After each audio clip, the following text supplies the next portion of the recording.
خب کاکا ابو طالب قدم شماره اول. خب بفرم. مال محمد. بله پلاستیکو بود پریرو بود کی بود دادمت بیارش. باشه یا یخی هم خالی کن. یه پلاستیکو بیار. خب ابو طالب پلاستیک من میداری میری تو حیات سیبیل یه جای متایی جاگیرش میکنی یه میسی میندازی برای من میتنگی رو موتور راندناتش میکنی میه اینجا. گرفتی چی میگم؟ ها کاکا تو قدم شماره دوم سیبیل نظم میشن. درست. میریم بریم قدم شماره سوم. کاکا ارموز تو تعب میشدید، یعنی اگر نقشمون امروز بگیره امشو سه چهارتاتونه یه فسفودی تو پیره. کاکا ابو طالب ببرم اون صدرا پیزا کارینو خیلی دلو میخوا. شمارشم رو دیوار زدم جور نمیشه بریم. امید خدا کاکا ابو طالب پشو علاف نکن برو پلاستیک جگیر بکن تا سیبیل نجات بدیم. باشه کاکا پس من رفتم شما آماده باشین تا شو بریم قدم شماره سوم. یا الله بزنتت. جمال کاکا تو کی به مرموز زدی که مرموزه نگرفتم؟ هیچ موقع ما حتما باید تو خواب ببینیم که تو کارت گیرمونه. خب بگو به اما داوود بند نباشه چطور شده؟ بعد نبینی کاکا دیشو هراسون تو خواب دیدم همینجور صدا میزد داوود برسون خودت که کارم گیرته. داوود برسون خودت که کارم نگیرته. یه خیلیاتی داره یه صدقه بده کمال. کاکا بلش کهیه داوود نه سیگار دارم نه چی دارم نه کارت دارم. برو تخت بگی بخواب. برو یک ساعتی دوری بزن مشاوره دارم جلسه خصوصی. برو بحث خانوادگیه. باشه کاکا یا علی ما بگیم برو این میشه. من سیگاری نیستم حقیقتش همین جامعه که لمپلو میزن. جدی؟ یعنی شما الان خشک خالی نیستیم یه نخ سیگاری نداریم؟ من که کلا سیگار نمیکشم. جمال کاکا تو داری عجل میکنی. لا اله الا الله. میبینی آدم نافهم نداریم اگه داشتیم چه قابلی. چه خبر کاکا؟ سلامتی تو چی کار میکنی؟ چه کاروبار ایرزا؟ داربونه خب کاری با من نداریم.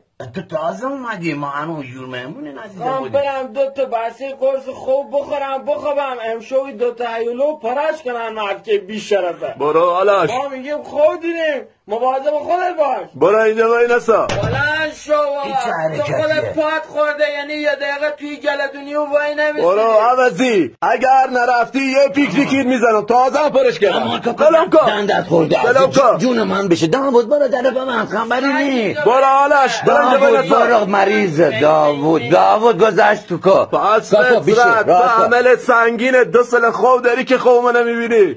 خبری نی. حالا یه چی گفت که یالاش نمیذاره اعصابمو خورد نداره بیشی رفتش خودت ناراحت نکن. کاکا یه ابو طالب لوسش کرده اینه ما با این رفاقت نمیکنیم. خبری نداره عوضی اگر رسیدم فرد میکنم. آقا من شیشه و درستش میکنم این شیشه رو ببخشید. خدایا چیکار کردم؟ خبر نی تو همسایه ها زایه است. خبر نی من میخواستم یه کاری داشتم بگم الله دعوا شده اعصابم خورد. بعد هرگز اومدی اشکالی نداره. الله خدایا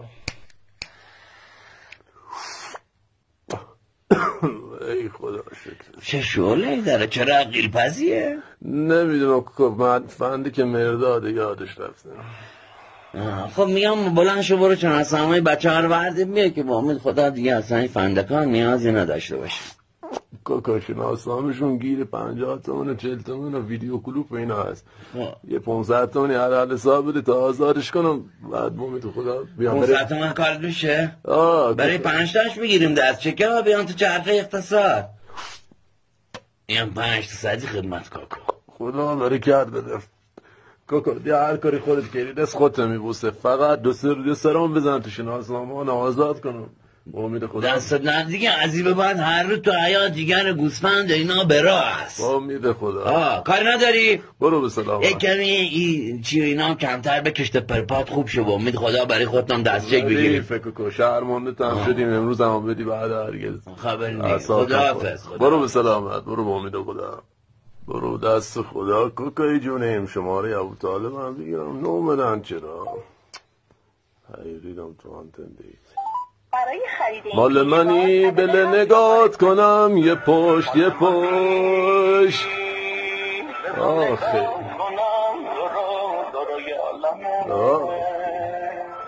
الو ابو طالب سلام. سلام چشم. خوبی کجایی؟ اینا اومدین؟ من با مادر مکاویز دارم میرسم خدمته. با چی هستین؟ با موتور. خیلی آلاشی. یکی بزنین وسطتون. گذاشتیم یه کیف. بیاین با امید خواهد. راستی ابو طالب او کار اوشویی هم به اندازه 500,000 تومان بگیر پول جورا. رو سرم میذارم الان آماده. فقط یه چیزی تراز و مسمار کش هم همراه حواست باشه ازش نزنن. کی نزنه؟ چرا حالا ناراحت میشی؟ ساقی رو میگم. بیا احتیاط. خداحافظ. خداحافظ.